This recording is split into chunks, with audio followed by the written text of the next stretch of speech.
नमस्कार, आप सभी का एक बार फिर से स्वागत है हमारे चैनल अवधि कथाएं में। आज श्राद्ध में मैं आपको एक बहुत सुंदर कहानी सुनाती हूँ। एक ऐसी कहानी जिससे हम जानेंगे अगर किसी के पुत्र ना हो तो उनका श्राद्ध कौन करेगा। गांव के किनारे एक कच्चा सा मकान था। उसी में रहते थे एक ब्राह्मण हरिनारायण। अब उनके बाल सफ़ेद हो चुके थे, शरीर भी दुर्बल हो गया था, लेकिन संकल्प अभी भी अडिग था। आज पितृपक्ष का दिन था। वो आंगन में कोसा बिछाकर पीतल के थाल में जल और तिल रखकर अपने माता पिता का श्राद्ध कर रहे थे। मंत्रों की धीमी गूंज में उनका स्वर कभी कांपता, कभी मजबूत हो जाता और आंखों में आंसू टपकते जा रहे थे। उनका अनुष्ठान पूरा हो गया और उन्होंने अपने आप से कहा, माँ बाबा, आज भी मैंने अपना कर्तव्य निभा दिया, पर एक चिंता मुझे भीतर से सताती है। जब मैं चला जाऊंगा तब मेरा श्राद्ध कौन करेगा? मेरे तो कोई संतान ही नहीं है। ये श्राद्ध की परंपरा यहीं थम जाएगी। उनका मन ये सोचकर भारी हो गया। आंगन में बचे हुए अन्न को कौवे खाने आए तो उन्होंने धीरे से कहा, तुम ही मेरे पितृ के दूत हो, पर मुझे इस तरह कौन खिलाएगा? उसी समय उनके पास एक अनाथ बालक गोपाल पहुंचा। वह हरिनारायण के यहाँ अक्सर पानी भरने व छोटा मोटा काम करने आता था। गोपाल ने भोलेपन से पूछा, बाबा आप क्यों रो रहे हो? श्राद्ध तो हो गया है। हरिनारायण ने उसे सीने से लगाते हुए कहा, बेटा मैं सोच रहा हूँ कि मेरे बाद मेरा श्राद्ध कौन करेगा? शायद कोई नहीं। मेरी तो कोई संतान ही नहीं है।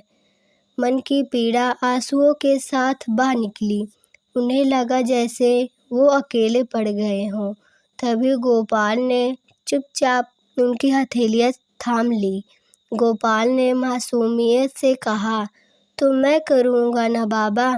आप मुझे हर साल सिखाते हो कि श्राद्ध कैसे होता है।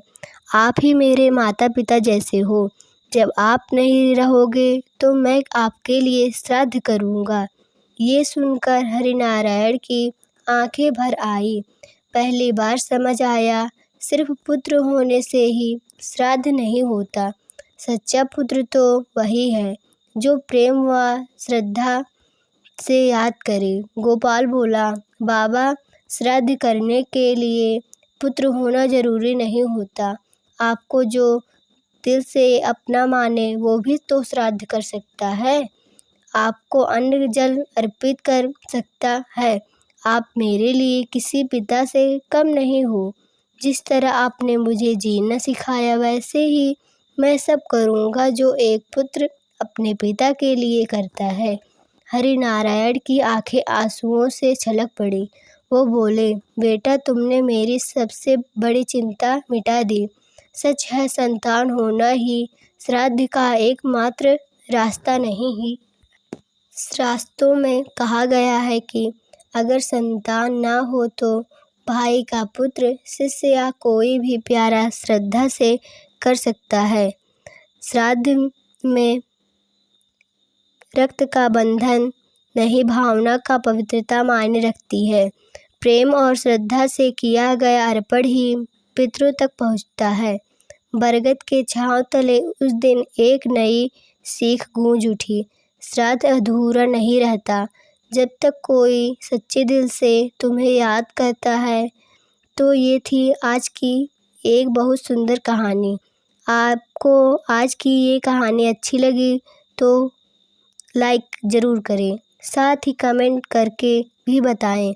मेरे चैनल को सब्सक्राइब करें, बिल्कुल भी ना भूलें। आप सभी का बहुत बहुत धन्यवाद।